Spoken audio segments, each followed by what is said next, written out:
So today I am working on a shawl for my mother.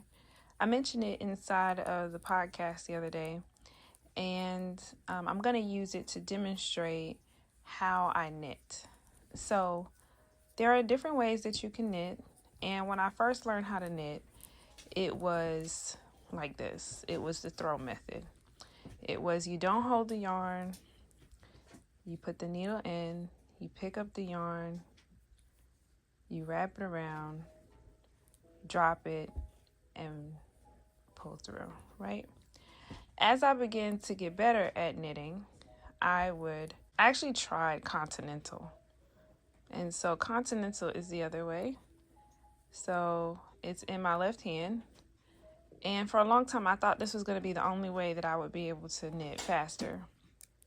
So I practiced it.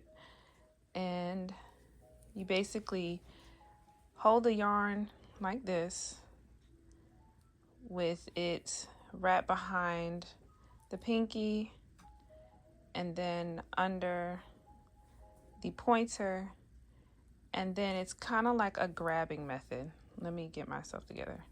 Okay, this is the grabbing method, right?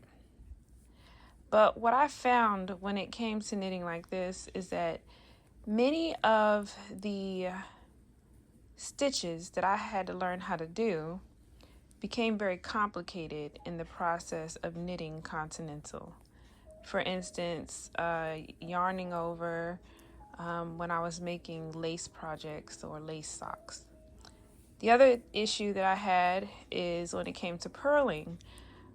Purling wasn't an easy activity for me when continental knitting. And then also, this made my hand feel very stiff.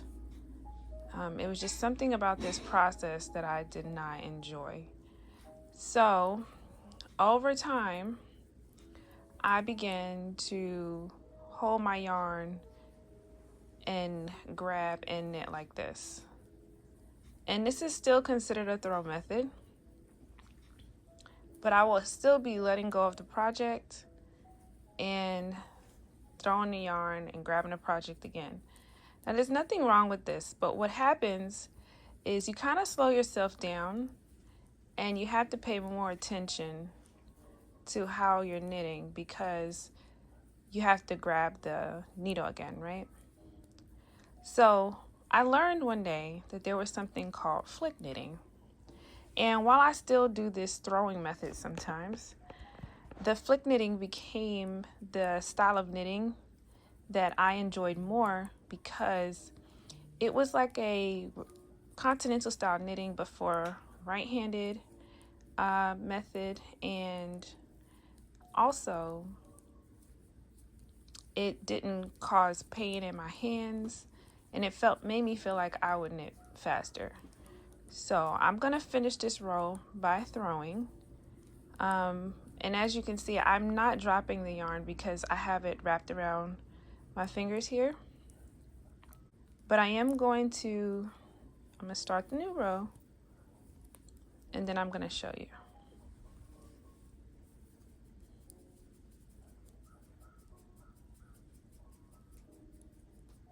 All right. So with flick knitting, I'm still going to wrap the yarn the same way, but now instead of just letting go of the needle, if you can see, it's still being held on by my pinky. So what happens here is my tension loosens up. I don't have to hold the yarn or the needle in either hand too tight. I am just loosely guiding everything through. Now this does require me to extend at times my middle finger, but I don't have to keep it there, okay? I'm able to just relax. And the needle is kind of just hanging on to my pinky. And so by doing this, I take a breath, I relax, and I'm actually shortening my movements, but I ended up speeding up the knitting process. Now, one thing that happens here is the yarn does end up being closer to the tip of the needle on the left needle, right? Can you see that? My camera might be blurring it out a little bit. But the yarn ends up being closer to the needle on the tip of the left needle, and I shorten up the movements on the right hand side. Again, tension is lessened in projects when I do this, and the process is a lot more enjoyable. I do find myself at times, as you can see, adjusting between the throw and the flick, and that is because I've been doing it for so long that it becomes easy. It's just about what feels better. Okay, that looks like a drop, almost a drop stitch there. Fixing that. So whether you're a new knitter or a seasoned knitter, there's always a new skill set to learn. It's something that makes knitting and fiber arts in general a lot of fun. It's because you can stay right where you are, or you can choose to move forward a little bit, and you move forward at your own pace. So this is flick knitting, and I really enjoy this process. I'll do it just for a little bit longer, and then I will close it out. If you have any questions for me, you can feel free to post them in the comments.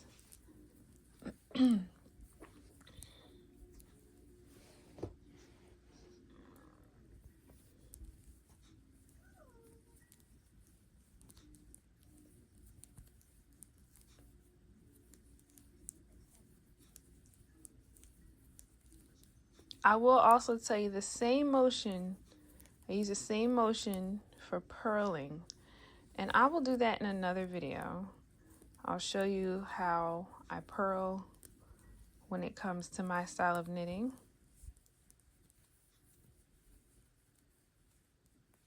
I just spent so much time trying to figure out a new way, and I am very comfortable with this now.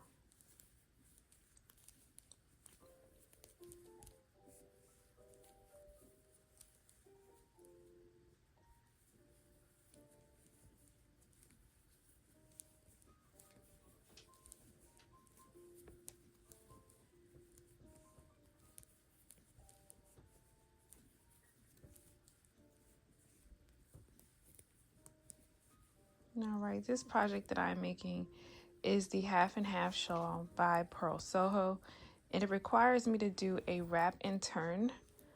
So I'm going to do that really quick, and then we are done. Turn it.